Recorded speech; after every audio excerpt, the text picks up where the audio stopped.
இதில் பாஜக தான் லீட் எடுக்குது, பாஜக தான் அனைத்தையும் முன்னெடுக்குது அப்படின்னா ஒரு வகையில் எடப்பாடி பழனிசாமிக்கு செய்யக்கூடிய ஒரு பேருதவியாக அது இருக்குமா? ஏன் அப்படின்னா டிடிவி தினகரன் 2021 பிளவு அப்போ கிட்டத்தட்ட 20 தொகுதிகளில் அதிமுகவினுடைய வெற்றி வாய்ப்பை பறிச்சாரு அப்படின்னு சொல்லப்படுது. அது போன்ற ஒரு நிகழ்வு நடக்காமல் இருக்க பாரதிய ஜனதா எடுக்கக்கூடிய இந்த முயற்சிகள் எடப்பாடிக்கு கை கொடுக்குமோ? அது மிக நீண்ட காலமாக அவர்கள் ஒரு பிளவு அரசியலுக்குள்ளே சென்றதற்கு பின்பு ஒருவர் மீது ஒருவர் வைத்திருக்கக்கூடிய விமர்சனம் என்பது ஒரு எல்லையை கடந்த விமர்சனமாக இருந்தது. குறிப்பாக நீங்கள் எடப்பாடி பழனிசாமி துரோகத்திற்காக நோபல் பரிசு கொடுக்க வேண்டும் என்றால் அது எடப்பாடிக்கு தான் கொடுக்க வேண்டும் என்றெல்லாம் கூட அவர் பேசியிருக்கிறார். பாஜக கூட்டணிக்கு செல்வீர்களா என்று டிடிவி தினகரனை பார்த்து கேட்டதற்கு பல வினோதமான பதில்களெல்லாம் சொல்லியிருக்காரு. நான் ஏங்க நடுராத்தில் சுடுகாட்டுக்கு போகிறேன்லாம் சொல்லியிருக்கிறார். அப்போ அவர் கடுமையான விமர்சனங்களை முன்வைத்திருக்கிறார். எடப்பாடி பழனிசாமி இருக்கிற வரைக்கும் அதிமுக விளங்காது என்றெல்லாம் பேசியிருக்கிறார்.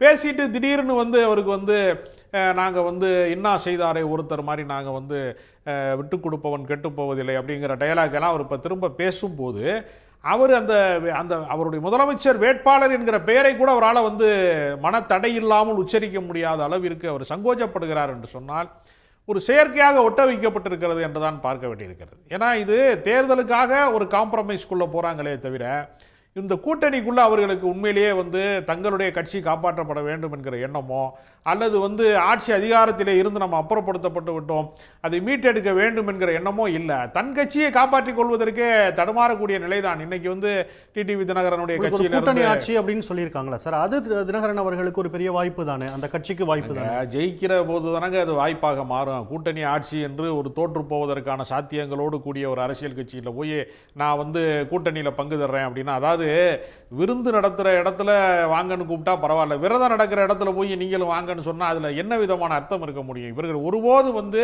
வெற்றி பெறுவதற்கான சாத்தியக்கூறுகளே கிடையாது. டெல்லி எல்லாவற்றையும் முடிவு செய்கிறது. ஒரு தேசிய கட்சி தான் எல்லாவற்றையும் முடிவு செய்யும் என்று ஒரு சட்டப்பேரவை தேர்தலில் இவர்கள் எடுத்துக்கொண்டிருக்கிற இந்த அணுகுமுறையே மிகப்பெரிய தோல்விக்கு காரணமாக இருக்கும். நான் சொல்றது பொதுமக்கள் வாக்காளர்கள் மத்தியில் ஏற்படக்கூடிய மாற்றம் மட்டுமல்ல, அதிமுக தொண்டர்களே இதை ரசிக்க மாட்டார்கள். நீங்கள் அதிமுகவினுடைய இரண்டாம் கட்ட தலைவர்கள், முன்னணி தலைவர்கள் பல பேர் திமுகவை நோக்கி வருகை தந்து கொண்டே இருக்கிறார்கள். எல்லாருமே பார்க்குறாங்க அதிமுக இனி தேராது, இது கரை சேராது, இது ஒரு காகித கப்பல், இது கரை சேராது, இது மண்குதிரை, இது ஆற்றில் இறங்கினால் கரைந்து விடும், இந்த தேர்தலோடு அது பெரிய பின்னடைவுக்கு போய்விடும் என்கிற அச்சத்திலே தான் அதிமுகவினுடைய முதன்மை தலைவர்களே இருந்து கொண்டு எப்படியாவது நம்ம இதை விட்டு வெளியேற வேண்டும் என்று நினைக்கிறார்கள். இன்னும் சொல்ல போனால் திமுகவுக்கு போகிறதா தாவேகாவுக்கு போகிறதா என்று பல பேர் டிஸ்கஷன் நடத்தி கொண்டே இருக்கிறார்கள். இந்த நிலைமைக்கு அந்த கட்சி பலவீனப்பட்டிருக்கிறது.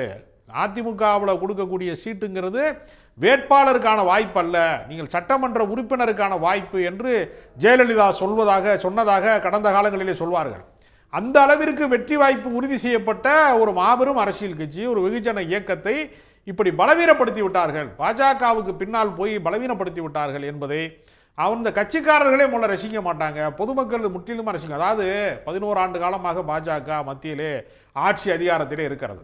அவர்கள் நினைத்திருந்தால் தமிழ்நாட்டுக்கு எத்தனையோ நன்மைகளை செய்திருக்க முடியும். அதைத்தான் இன்றைக்கு தமிழ்நாட்டினுடைய முதலமைச்சர் அவர்கள் பட்டியல் போடுறாங்க. எலெக்ஷன் வந்தால் மட்டும்தான் உங்களுக்கு தமிழ்நாடு நினைவு வருமா? எலெக்ஷன் டயத்தில் திருப்பி நாடாளுமன்ற தேர்தல் நடந்த போது பிரதமர் அவர்கள் பல முறை வந்தாங்க.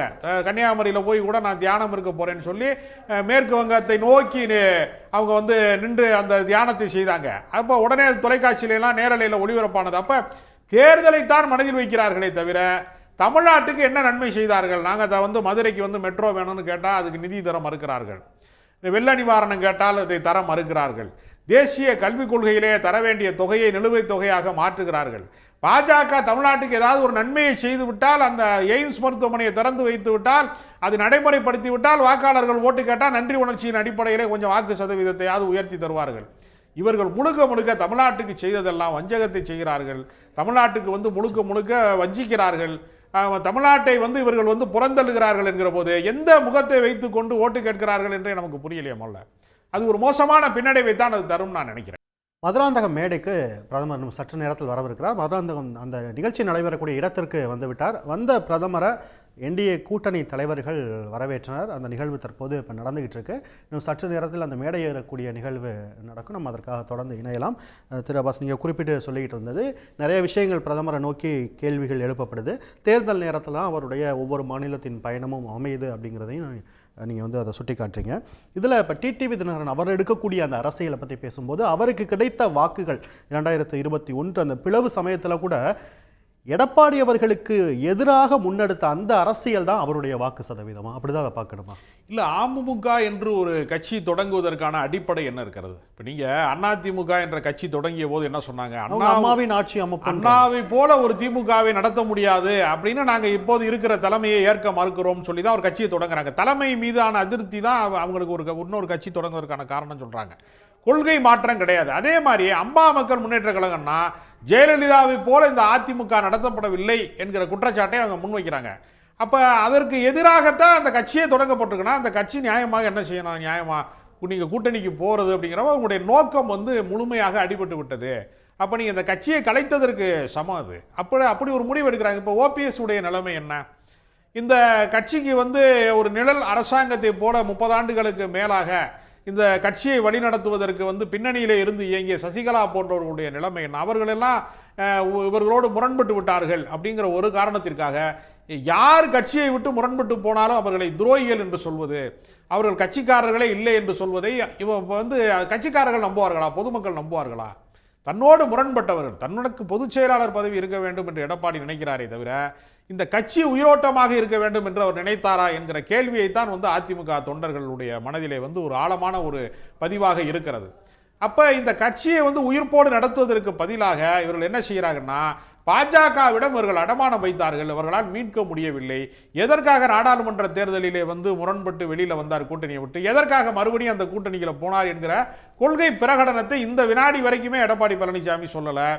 எதற்காக மறுபடியும் போய் சேர்றோன்னா திமுகவை வீழ்த்துவதற்காக சேர்றோங்கிறாங்க. திமுக மக்களுக்கான அரசாங்கமாக இருக்கிற பட்சத்தில் அதை வீழ்த்த வேண்டிய அவசியம் என்ன இருக்கிறது? என்ன நோக்கத்திற்காக நீங்கள் திமுகவை வீழ்த்த வேண்டும்? தமிழ்நாட்டிலே பாஜக திமுக இல்லை என்று சொன்னாலே அது பாஜக ஆட்சி தான். அவர்கள் ரிமோட் கண்ட்ரோலிலே கடந்த முறை ஆட்சி செய்தார்கள். எடப்பாடி பழனிசாமி மாப்பிள்ளை அவர் தாங்க, சட்டம் என்னோடன்னு சொல்ற மாதிரி ஆட்சி அதிகாரத்தில் அவர் இருந்தாலும் கூட அதை இயக்கக்கூடிய சக்தியாக வந்து முழுக்க முழுக்க பாஜக தான் இருந்தது கடந்த முறை. இந்த முறை கூட்டணி ஆட்சி என்று பகிரங்கமாக பேசக்கூடிய இடத்தை நோக்கி அவர்கள் நகர்கிறார்கள் என்றால் ஒரு தேசிய கட்சிக்குள்ளே ஒரு மாநில கட்சி கரைந்து கொண்டே இருக்கிறது, காணாமல் போய்கொண்டே இருக்கிறது என்பதை நம்மால் ஏற்றுக்கொள்ள முடியவில்லை. ஏனால் இருதுருவ அரசியல் தமிழ்நாட்டிலே வந்து அதிமுக திமுக என்கிற 2 கட்சிகள் மாறி மாறி ஆட்சி செய்த நிலைமை போய் இன்றைக்கு அதிமுக எதிர்கட்சிக்கான அந்தஸ்தையாவது திரும்ப பெறுமா? பலவீனப்பட்டு கொண்டே இருக்கிறது. அது மீண்டும் வந்து அதை மீட்டெடுக்க முடியுமா என்கிற ஒரு கேள்வியைத்தான் வந்து பல பேருடைய மனதிலும் அந்த சந்தேகம் வருகிறது. தொடர்ந்து நம்ம பேசலாம். நம்மளோட மூத்த பத்திரிகையாளர் திரு ஜென்ராம் இணைகிறார். வணக்கம் திரு ஜென்ராம். இந்த என்டிஏவோட முதல் கூட்டத்தை எப்படி பார்க்குறீங்க? தேர்தலுக்கு சில மாதங்களுக்கு முன்பே அவங்க பிரச்சாரத்தை தொடங்கிட்டாங்க. ரொம்ப உத்வேகமாக, ரொம்ப வீரியத்தோட ஒரு கூட்டத்தை தொடங்குறாங்கன்னு பார்க்கலாமா? ஒரு கூட்டத்தை தொடங்குறாங்க. ஒரு தேர்தல் பிரச்சாரத்தை முதல் கூட்டமாக பிரதமருடைய கூட்டத்தை அவர்கள் வந்து தொடங்குறாங்க. அந்த அளவுக்கு தான் அதை பார்க்க முடியும். இது எவ்வளவு தூரம் தீவிரமாக இருக்கும், இது பொதுமக்களை எவ்வளவு தூரம் ஈர்க்கும். இன்று பிரதமர் இங்கு வரும்போது, இந்த கூட்டத்தில் பேசுவதற்காக அவர் வரும்போது முதலமைச்சர் எழுப்பியிருக்கக்கூடிய கேள்விகளுக்கு அவர் பதில் சொல்வாரா? பதில் சொல்லக்கூடிய நிலை பாரதிய ஜனதா கட்சி இருக்கிறதா? பொதுவாக ஐக்கிய முற்போக்கு கூட்டணி ஆட்சியில் 10 ஆண்டுகளுக்கு தமிழ்நாட்டுக்கு கொடுத்ததை விட நாங்கள் அதிகமாக கொடுத்திருக்கிறோம் அப்படின்னு பேசுவது தான் தொடரும். அதில் வந்து பல்வேறு காரணிகளை கணக்கில் எடுத்துக்கொள்ளாமல் இதே மாதிரி தான் டெல்லியிலிருந்து வரக்கூடியவர்கள் இங்கு பேசுகிறார்கள். மற்றபடி இங்கே வந்து கல்வி நிதியை ஏன் மறுக்கிறீர்கள் அப்படிங்கிற கேள்விக்கு பதில் இருக்காது. வெள்ள நிவாரணம் கேட்டோம். தொடர்ந்து 2-3 ஆண்டுகளாக வெள்ளம் கடுமையாக தமிழ்நாட்டை பாதித்தது. வரலாறு காணாத அளவுக்கு மிக குறைந்த கால அளவில் நிறைய மழை பொழிந்தது. இந்த சிக்கல்கள் எல்லாம் வந்தது. அதுக்காக நிவாரணம் கேட்டோம். அது எதுவுமே வரல. மதுரை கோவை மெட்ரோ அனுமதி கிடைக்கல. 7 ஆண்டுகளாக எய்ம்ஸ் வந்து மதுரையில் தாமதமாகிக்கொண்டே இருக்கிறது. பெரிய நகர்வுகள் எதுவும் இல்லை. பல்வேறு வகைகளில் இந்தியை திணித்து கொண்டிருக்கிறார்கள் அப்படிங்கிற பிரச்சனை அவ்வப்போது தலை தூக்கி கொண்டே இருக்குது. ஆட்சி மொழியாக இந்திய மொழிகளில் ஹிந்தி மட்டுமே தான் இருக்குங்கிறது நிரந்தரமாகவே ஒரு திணிப்பாக இருந்தாலும் அவ்வப்போது ஒவ்வொரு துறையிலும் அது வந்து திணிப்பாக தலை தூக்குகிறது. அதில் ஒன்று தான் கல்வி நிதி மறுப்புக்கு பின்னால் இருக்கின்ற பிஎம் ஸ்ரீ பள்ளியும் மும்மொழி திட்டமும் தேசிய கல்வி திட்டத்தை ஏற்றுக்கொள்ள வேண்டும் என்ற நிர்பந்தமும் அந்த வகையில் தான் வருது. 6-7 ஆண்டுகளாக கீழடி அறிக்கையையும் வெளியிடலை. அது எப்போது வெளியிடப்படும் அப்படிங்கிறது தொடர்ந்து அது என்பது குறித்து தமிழ்நாடு கேட்டுக்கொண்டிருக்கும் கேள்விகளுக்கு பதில் இல்லை. அது தவிர தேர்ந்தெடுக்கப்பட்ட தமிழ்நாட்டு அரசுக்கு எதிராக, தேர்ந்தெடுக்கப்பட்ட தமிழ்நாடு சட்டப்பேரவைக்கு எதிராக தொடர்ந்து ஆளுநர் மூலமாக நடந்து கொண்டிருக்கும் இடையூறுகள், அதற்கு பின்னால் இருப்பது ஒன்றிய அரசு என்பது, இப்போ இப்படி பல்வேறு நிகழ்வுகள் இருக்குது. ஆளுநர் மசோதாக்களுக்கு கையெழுத்து போடாமல் வச்சிருக்கிறாருங்கிற ஒரு பிரச்சனைக்காக தமிழ்நாடு முதலமைச்சர் நீதிமன்றத்தில் போய் உச்சநீதிமன்றத்தில் ஒரு சிறப்பானதொரு தீர்ப்பை பெற்றிருந்தாலும் கூட குடியரசுத் தலைவர் விளக்கம் கேட்கிறார் என்ற பெயரில் அந்த தீர்ப்பை நீர்த்து போக செய்வதற்கான முயற்சியை ஒன்றிய அரசு மேற்கொண்டது குடியரசுத் தலைவர் மூலமாக அப்படிங்கிற செய்தியும் தமிழ்நாட்டுக்குள்ளே இருக்குது. அது ஆளுநருடைய காலதாமதம், ஆளுநருடைய இடையூறுகள் இவற்றையெல்லாம் ஒன்றிய அரசு அங்கீகரிக்கிறது அப்படிங்கிற பொருளில் தான் தமிழ்நாட்டு மக்கள் அதை புரிந்து வைத்திருக்கிறார்கள். இப்படி பிரச்சனைகள் நிறைய இருக்கும்போது இதற்கெல்லாம் எந்த விதமான பதிலும் பிரதமரிடத்திலிருந்து இந்த கூட்டத்தில் பேசுவார்னு நான் நினைக்கல. இந்த கூட்டம் முழுக்க முழுக்க தேர்தலில் நாங்கள் வெற்றி பெறுவோம், மிகப்பெரியதொரு கூட்டணியை இங்கு உருவாக்கி இருக்கிறோம் என்ற கருத்தோட்டத்தை தமிழ்நாட்டு மக்களிடத்தில் விதைப்பதற்காக நடக்கக்கூடிய கூட்டமாகத்தான் நான் நினைக்கிறேன். வெற்றி நிச்சயம் அப்படின்ற ஒரு செய்தியை ஒரு கருத்தோட்டமாக மக்கள் மத்தியில் சொல்வதற்கான முயற்சியாகத்தான் நான் நினைக்கிறேன். இந்து விரோத திமுக அரசு, ஊழல் நிறைந்த திமுக அரசு, குடும்ப ஆட்சி செய்யும் திமுக அரசு அப்படின்னு பழைய பழைய முந்தையிலேயே தான் கொடுப்பாங்க. புது முந்தை கூட கொண்டு வர மாட்டாங்க, புது பாட்டிலில் கூட வராது. பழைய முந்தையிலேயே பழைய கல்லையே தான் பேசப் போகிறார்கள். மற்றபடி இது விமர்சனங்களுமே அந்த டெம்ப்ளேட்ல தான் இருக்கும் அப்படிங்கிறத நீங்க சுட்டி காட்டுறீங்க. வாக்கு சதவீதத்தில் திமுகவுக்கு அடுத்தபடியாக இருக்கக்கூடிய கட்சி அதிமுக, சட்டமன்றத்தில் எதிர்கட்சி, ஆளும் கட்சியான திமுகவே எங்களுக்கு எதிர்னா அது அதிமுக தான் சொல்லி அதிமுகவுக்கு ஒரு முக்கியத்துவத்தை கொடுக்குறாங்க. அப்படி முக்கியத்துவம் வாய்ந்த ஒரு இடத்துல இருக்க வேண்டிய அதிமுக அவங்க ஒரு மேடையை முன்னெடுக்காம பாஜகவின் மேடையில் பங்கு வருவதை எப்படி பார்க்குறீங்க? அது ரொம்ப பரிதாபகரமான ஒரு நிலையில் அதிமுக இருக்குது அப்படின்னு தான் நான் நினைக்கிறேன். நீங்கள் வந்து தேர்தலுக்கு முன்னால் டெல்லியில் இருக்கக்கூடிய ஒரு அகில இந்திய கட்சி தமிழ்நாட்டில் திமுகவோடோ அதிமுகவோடோ கூட்டணி அமைக்க வேண்டும் என்றால் அவர்கள் இங்கே வந்து அறிவாலயம் போவாங்க, அல்லது ஜெயலலிதா இருக்கும்போது போயஸ் கார்டன் போவாங்க, எம்ஜிஆர் இருக்கும்போது அதிமுக அலுவலகத்துக்கோ எம்ஜிஆர் இல்லத்துக்கோ போவாங்க. இப்போது அந்த அந்த பேட்டர்னே மாறிப்போச்சு. எல்லாமே வந்து 5 ஸ்டார் ஹோட்டலில் நெகோசியேஷன் நடக்குது.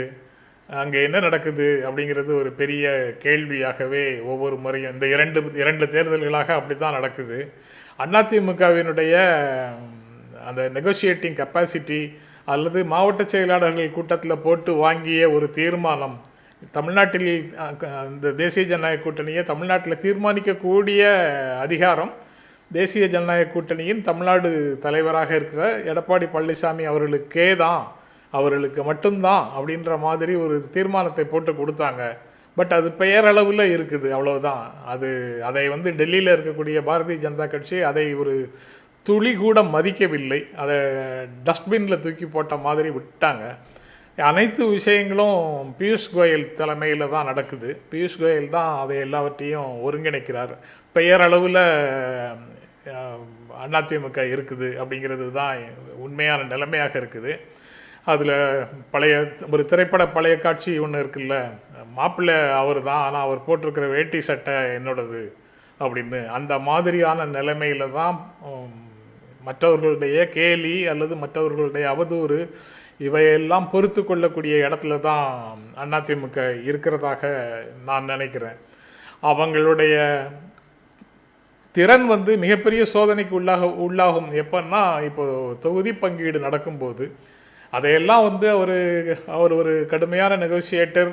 கடந்த காலத்தில் எவ்வளவோ கேட்டாங்க, ஆனால் 20 தான் கொடுத்தார். 2021 கொடுத்தாரு.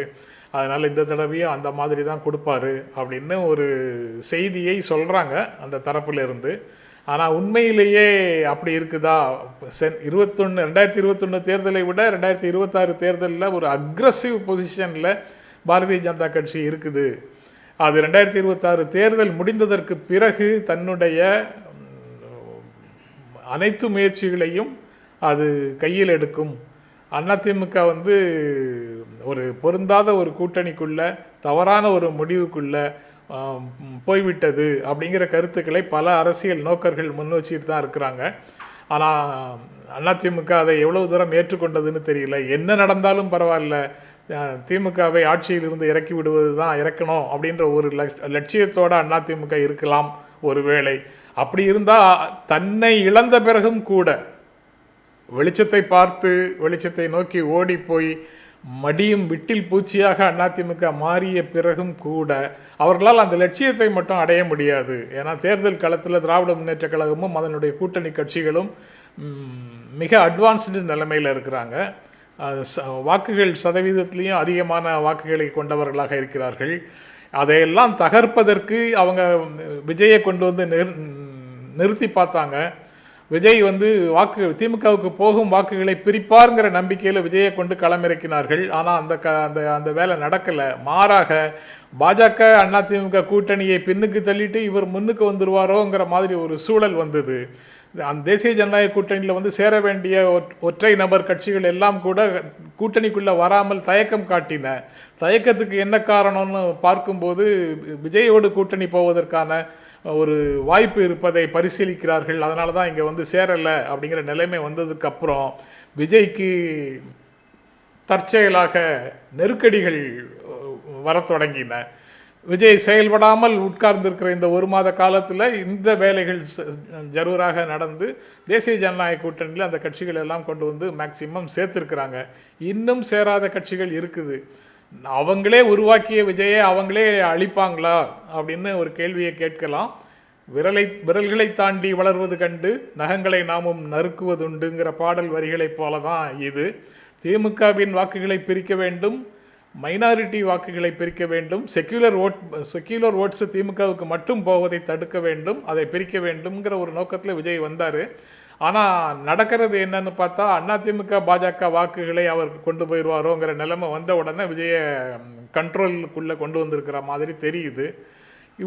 இந்த மாதிரி ஒரு சூழலில் திமுகவுக்கு எதிரான வாக்குகளை விஜய் பிரிக்கிறாரு, அதிமுக பாஜக கூட்டணி பிரிக்குது, சீமான் பிரிக்கிறாரு. அவர்களுக்குள்ளே நடக்கக்கூடிய ஒரு போட்டியாகத்தான் இந்த தேர்தல் நிற்குது.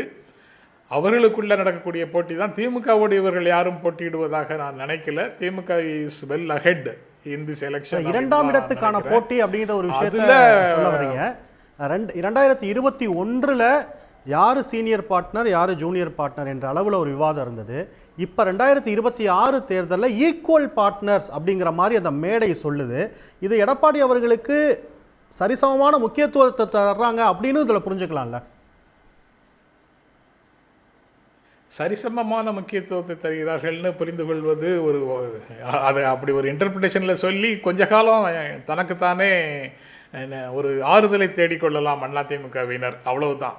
அப்படி சமமான வாய்ப்பு கொடுக்குறாங்களா இல்லையா, அல்லது சமமான வாய்ப்புனாலே என்ன அர்த்தம்? தமிழ்நாடு அரசியல் களத்தில் அதிமுகவினுடைய ரோல் என்ன?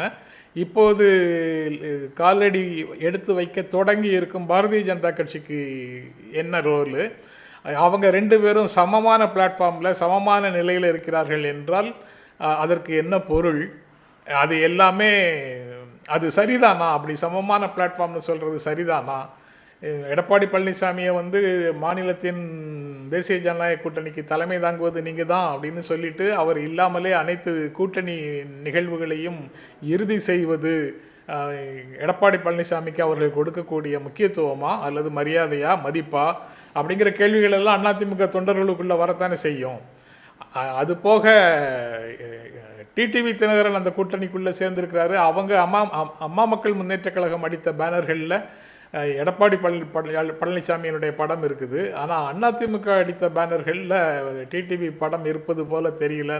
நீங்கள் காட்டிய படங்கள் சிலவற்றை பார்க்கும்போது எனக்கு அது தெரியல.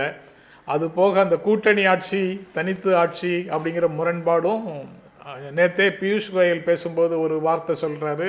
அதற்கு பிறகு எடப்பாடி பழனிசாமி பேசும்போது தனித்து ஆட்சின்னு சொல்கிறாரு. ஆக அந்த முரணும் மக்களிடமிருந்து அவங்களுக்கான ஒப்பந்தத்தை மறைக்கிறார்கள், உடன்பாட்டை மறைக்கிறார்கள், டீலை மறைக்கிறார்கள். அது கூட்டணி ஆட்சி தான்னா கூட்டணி ஆட்சி தான் அப்படின்னு மக்களிடத்தில் சொல்லலாம், தனித்து ஆட்சி தான்னா தனித்து ஆட்சி தான் அப்படின்னு சொல்லலாம்.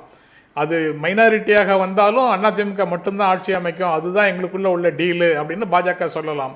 அல்லது மெஜாரிட்டி வந்தாலும் கூட்டணி ஆட்சி தான், பாஜகவினுடைய நிலையை தான் நாங்கள் ஆதரிக்கிறோம்னு அதிமுக சொல்லலாம். ஆனால் ரெண்டு பேரும் பொதுமக்களை ஏமாற்றுகிறார்கள், ஆளுக்கு ஒன்றை சொல்கிறார்கள். அதை வேணுங்கிறவன் அந்த பக்கம் ஆதரிச்சுக்குங்க, இது வேணுங்கிறவங்க இந்த பக்கம் ஆதரிச்சுக்குங்கன்னு ஒரு ஸ்டாண்டை அவங்க வந்து முன்வைக்கிறாங்க. இது அப்பட்டமாக தமிழ்நாட்டு மக்களிடம் இந்த இரண்டு கட்சிகளும் அல்லது அந்த கூட்டணி முன்வைக்கின்ற ஒரு மோசடியான அரசியல் நிலைப்பாடு. அது எவ்வளவு நாளைக்கு அப்படி கொண்டு போக முடியும் அப்படிங்கிறது ஒன்று. அதை தாண்டி அது வந்து நடக்காத விஷயந்தானே அப்படின்னு யாரும் அதுக்கு முக்கியத்துவம் கொடுக்கறது இல்லை. ஏன்னா அவர்கள் மெஜாரிட்டி பரப்போவதே இல்லை அந்த கூட்டணி. அதனால் அவங்க என்ன வேண்டுமானாலும் பேசிட்டு போகட்டும் அப்படின்னு ஒரு மனநிலையும் மக்கள் மத்தியில் இருக்கக்கூடும். அதனால் அது ஒரு சீரியஸான டிபேட்டாக வராமல் இருக்குது அப்படின்னு நினைக்கிறேன். கூட்டணி சேருவதற்கான அந்த ஒப்பந்தம் என்ன அப்படிங்கிறது மக்கள்கிட்ட வெளிப்படையாக சொல்லலை அப்படிங்கிற ஒரு பார்வையை முன்வைக்கிறீங்க. தலைவர்களுக்கு உண்டான அந்த இணக்கம் அப்படிங்கிற ஒரு புள்ளியில் எடப்பாடி அவர்களுக்கும் டிடிவி அவர்களுக்கும் 2 இருக்கை தான் இடையில. இருவரும் ஒன்றாக கைகோர்த்து 2021 ஓபிஎஸ் இபிஎஸ் கைகோர்த்து தேர்தலை சந்திச்சாங்க, இரட்டை குழல் துப்பாக்கி. அது போன்ற ஒரு 2 பேரும் கைகோர்க்கக்கூடிய ஒரு காட்சி இன்னைக்கு அரங்கேறுமா? அப்படி அரங்கேறினா அது பொதுவெளியில் எப்படியான ஒரு பிரதிபலிப்பை ஏற்படுத்தும்? இதற்கு முன்பு டிடிவி தினகரன், நயினார் நாகேந்திரன் அவர்கள் மீது வைத்த விமர்சனங்கள் இப்போ அருகருகில் உட்கார்ந்துருக்காங்க. இந்த காட்சிகள்லாம் என்ன மாதிரியான கருத்தை மக்கள் மத்தியில் கொண்டு போகும் சார்? அதாவது அதெல்லாம் ரொம்ப இயல்பானதாக காட்டுவதற்கு முயற்சி செய்கிறாங்க. அரசியலில் ஒருவரை ஒருவர் மோசமாக தாக்கிக் கொள்வது என்பது ரொம்ப இயல்பான விஷயம். அது எல்லைகளெல்லாம் பற்றி கவலைப்பட வேண்டியதே இல்லை. மிகப்பெரிய குற்றச்சாட்டுகளை ஒருவர் மீது சுமத்தலாம், அதுக்கப்புறம் வேறு ஏதேனும் அழுத்தங்கள் வரும்போது 2 பேரும் ஒன்று சேர்ந்து கொள்ளலாம் அப்படிங்கிற ஒரு தியரியை முன்வைக்கிறாங்க. அதற்கு கால அவகாசம் கூட ஒரு 5 ஆண்டுகள் ஆச்சு, 10 ஆண்டுகள் ஆச்சு. அதுக்கு பிறகு அரசியல் களத்தில் மாறி இருக்குது. அந்த மாறிய களத்திற்கு தகுந்த மாதிரி இப்போது நாங்கள் தங்களுடைய நிலையை மாற்றியிருக்கிறோம் அப்படின்னு சொல்கிறது ஒரு புரிந்து கொள்ளக்கூடியது. ஆனால் 10 நாளைக்கு முன்னாடி, அதாவது 2024 இதே கூட்டணியில் இருந்த டிடிவி தினகரன் அதிமுக அதே கூட்டணிக்குள்ளே வந்து சேர்ந்ததுக்கு பிறகு அவரை முதலமைச்சராக வேட்பாளராக ஏற்றுக்கொள்ள முடியாது அப்படின்னு சொல்லிட்டு, அவர் முதலமைச்சர் வேட்பாளர்னா இந்த கூட்டணியை விட்டு நான் வெளியே போகிறேன்னு சொல்லிட்டு போனவர் அடுத்த ஒரு 10 நாள், அடுத்த ஒரு மாதத்திற்குள்ளே திரும்ப வந்து அதே கூட்டணியில் எந்த சூழலும் மாறாத நிலையில் வந்து சேர்கிறார் என்றால் அது வந்து அந்த மனமாற்றத்திற்கு காரணம் என்ன? அது அந்த கட்சி ரீதியாக அந்த மனமாற்றத்தை அவரால் உருவாக்கவும் முடியல. அவருடைய லெப்டினன்ட்ஸ், அதாவது டிப்டி செக்ரட்டரியாக இருந்தவர், அவருடைய நண்பர்கள், இது போன்றவர்கள் எல்லாம் திமுகவை நோக்கி இன்று கூட வந்துட்டாங்க. இன்னும் சிலர் வரக்கூடும். ஆக கட்சியை கன்வின்ஸ் பண்ண முடியாமல் தனிப்பட்ட முறையில் அவர் ஏதோ ஒரு நெருக்கடியில் தான் அவர் வந்து இந்த கூட்டணிக்குள்ளே போகிறார். அப்படிங்கும்போது அந்த அதாவது திமுக கூட்டணிக்குள்ளேயும் கட்சிகளுக்கு இடையில பிரச்சனைகள் இருக்கலாம். அந்த பிரச்சனைகள் வந்து ஐடியாலஜி சார்ந்தது. சில ஒத்த கருத்தை கூட செயல்படுத்தும் அணுகுமுறையில் அதில் காட்ட வேண்டிய வேகம் தொடர்பான வேறுபாடுகள். ஆனால் இங்கே இருக்கக்கூடிய வேறுபாடுகள் பர்சனல், தனிப்பட்ட முறையில் ஒருவர் மீது ஒருவர், தன்னுடைய வளர்ச்சியை இன்னொருவர் தடுத்தார் என்ற அளவில் பாஜகவினுடைய முன்னாள் தலைவர் அண்ணாமலைக்கும் எடப்பாடி பழனிசாமிக்கும் இருக்கக்கூடிய உறவாக இருந்தாலும் சரி, மற்ற டிடிவி தினகரனுக்கும் எடப்பாடி பழனிசாமிக்கும் இருக்கிறதாக இருந்தாலும் சரி, கூட்டணிக்குள்ளே கூட ஓபிஎஸ் வர முடியுமா முடியாதாங்கிற நிலைமையில் இருக்கிறதுனால அது இபிஎஸ்க்கும் ஓபிஎஸ்க்கும் இருக்கக்கூடிய நிலைமையாக இருந்தாலும் சரி, அது எல்லாமே ரொம்ப பர்சனலான பிரச்சனையாக இருக்குது, அதிகார போட்டியாக இருக்குது. ஐடியாலஜிக்கலான டிஃபரன்சஸாக அது ஒருபோதும் இல்லை. அப்படியெல்லாம் ஒரு இருக்கக்கூடிய சூழலில் அவங்க தலைவர்கள் வந்து பொதுவான நண்பருக்காக, பொதுவான ஒருவருடைய மகிழ்ச்சிக்காக ஒரே மேடையை பகிர்ந்து கொண்டாலும் அவர்களுக்கு உள்ள வந்து அது கீழ்மட்டம் வரைக்கும், தொண்டர்கள் வரைக்கும் அது ஜெல்லாக போகிறது இல்லை. வேறு அதாவது திமுக மேலே அவ்வளவு வெறுப்பு அந்த தொண்டர்களுக்கு இல்லை. அந்த தொண்டர்களுக்கோ 2வது கட்டத்தில் இருக்கக்கூடிய நிர்வாகிகளுக்கோ அப்படி ஒரு வெறுப்பு இருந்தது என்றால் இந்த 2017லேருந்து 2021 வரைக்கும் பல்வேறு சூழலில் உள்ளுக்குள்ள மோதல் இருந்த போதும் ஆனால் யாரும் திமுக பக்கம் அதிகமாக வரல அப்படின்னு ஒரு சூழல் இருந்தது இல்லை. அந்த சூழல் இப்போ இருந்திருக்கும். இப்போ வந்து அந்த ஒரு திரும்பி போக முடியாத ஒரு எல்லைக்கு போயிடுச்சு அந்த மோதல் அப்படின்னு ஒரு எண்ணம் வரும்போது உடனடியாக அவங்க வந்து தன்னுடைய ஆப்ஷன் திமுக பக்கம் போவது அப்படிங்கிற ஆப்ஷனை எடுக்கிறாங்க. திராவிட இயக்கத்தின் தொடர்ச்சி அப்படிங்கிற பெயரை சொல்லிட்டு தாய் கழகத்திற்கு போயிடுவோம் அப்படின்னு ஒரு முடிவுக்கு அவங்க வர்றாங்க. உடனுக்குடன் செய்திகளை தெரிந்து கொள்ள சன் நியூஸ் பெல் ஐகானை கிளிக் பண்ணுங்க.